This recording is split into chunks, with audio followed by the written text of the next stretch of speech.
See, this isn't the chapter that Zoro fights King though. It's like the chapter after Zoro fights King. And then he says, I'm the king of hell. I think this is a bad chapter, right? This is just Zoro saying, I'm the king of hell, which is just, oh man. I remember, you see this guy? This is the Zoro I used to love. You know, when he had dope ass scenes like this, this new Zoro is he's kind of cringe in some ways. I'm the king of hell. I don't know. He's like too badass without any sort of real character stuff happening behind him. I don't know. Don't like the king of hell line. That's for sure. Okay, this one's going straight and it's whatever the last tier is. It's also just like the king of hell came out of nowhere. It's kind of like, yeah, his sword is Enma, who was the king of hell, but it's just like, it's so forced. Concord says Pirate Hunter greater than Ling of Lel. No, Pirate Hunter is a terrible name too, but it's not like it's not like Zoro goes around saying like,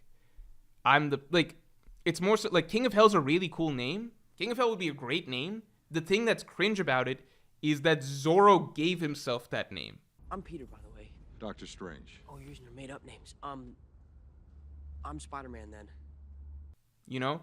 It's one of those things where it's like, if you're giving yourself like a straightforward, like, hey, I'm Straw Hat Luffy. I don't think Luffy even made up his own name, Straw Hat Luffy. Other people dubbed him that. But I'm Straw Hat Luffy. That's like a casual, like, it's not a very grand, edgy name that you're giving yourself, right? When you're giving if like the Marines had come out with a bounty poster that said King of Hell, Roronoa Zoro, that'd be badass, right? If other people name you that, that's something, right?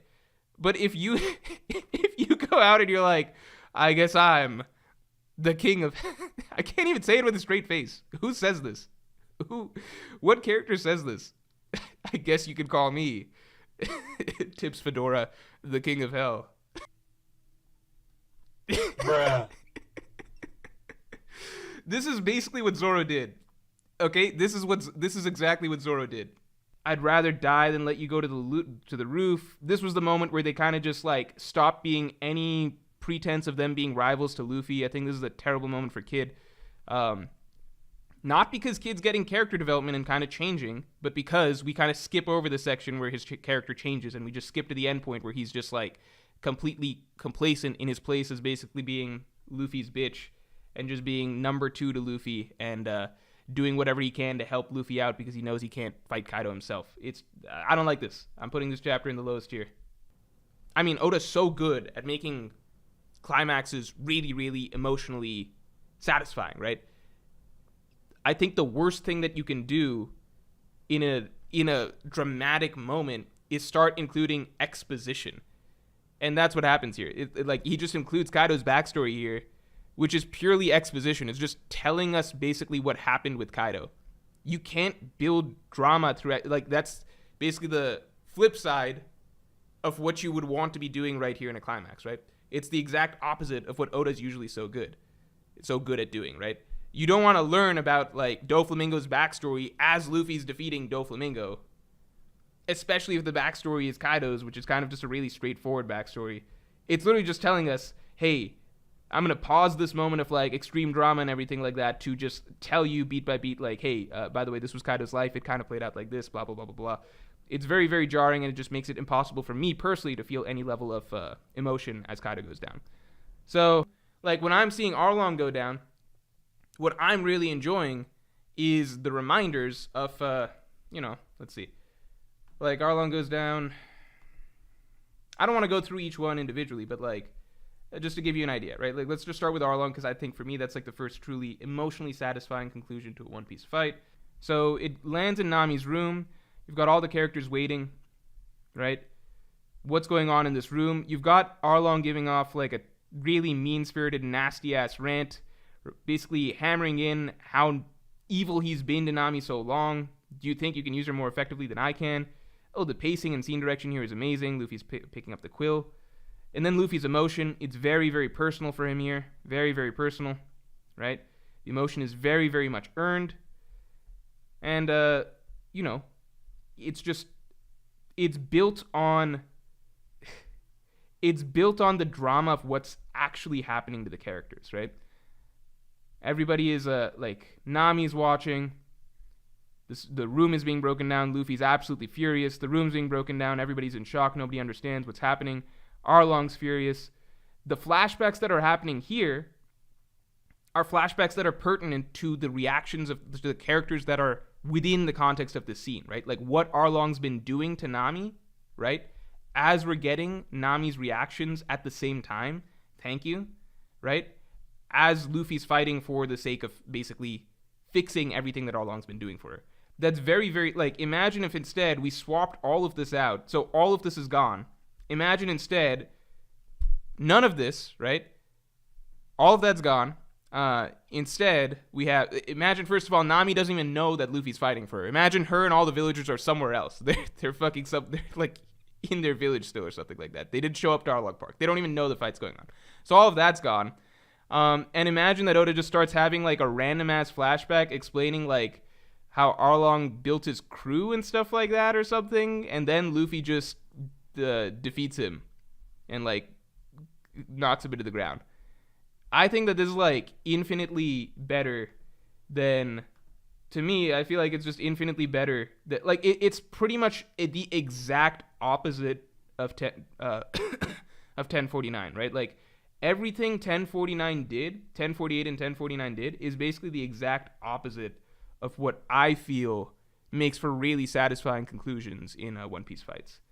For my favorite chapters, I'm not going to rank any of these other ones. I'm just going to rank these top ones.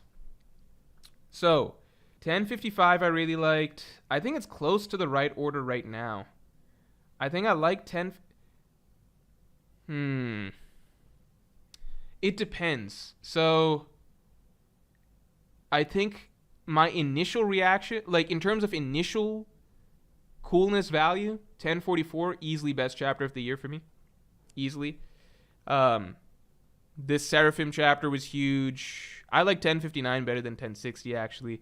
But I'm thinking like really sitting back, looking back at it all, what do I enjoy the most? Because I think looking back at it, I like 1055 better than 1059. Just because I think like 1059, a lot of the value I think comes from the shock value of it, like the hype, the surprise, etc. Whereas 1055, I think is just a really it's like one of the coolest Shanks moments and coolest moments in the series. Period. It's just he scares off an admiral from half an island away. Like we haven't seen Shanks do anything for so long, and then he flexes once, and it just reminds us why we love this character so much. I'm going to give you guys a poll. I want to see if you guys can guess what my favorite chapter of the year is. I'm not saying this just to be contrarian. If 1044 is like, it's simultaneously... How do I explain this? It's actually... It's weird.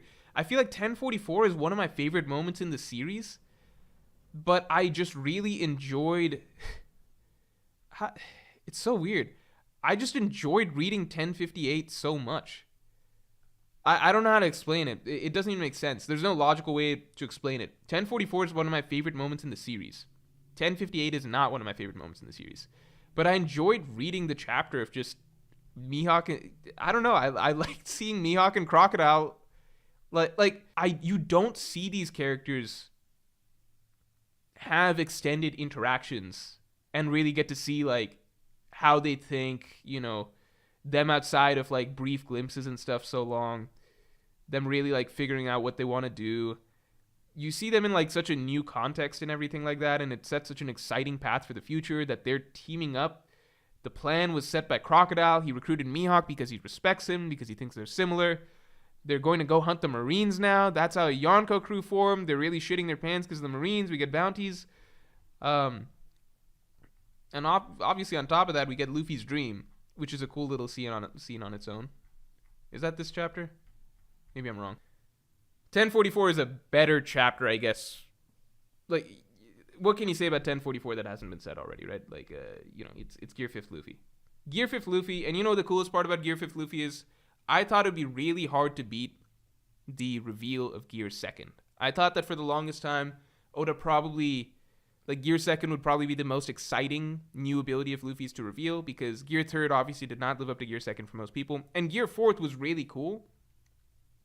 I think Gear 4th even did not live up to Gear 2nd, just because we kind of expected something like that at that point, or many people at least did. I think Gear 4th doesn't come across as immediately cool as Gear 2nd, because you need to take a little bit of time to see exactly what it can do and everything like that. It's kind of a odd design that kind of takes a bit to grow on you. It felt close to Gear 2nd or Gear 4th. I think are most people's favorite reveals between them, right? And then Snake Man, obviously that's cool, but it's like not a new gear. It's kind of like a horizontal upgrade over whatever. Gear 5th, I think blows most of them out of I think it blows them out of the water, and I didn't think that Oda would be able to do that. So that's huge props to that reveal, I think. This new Zoro is he's kind of cringe.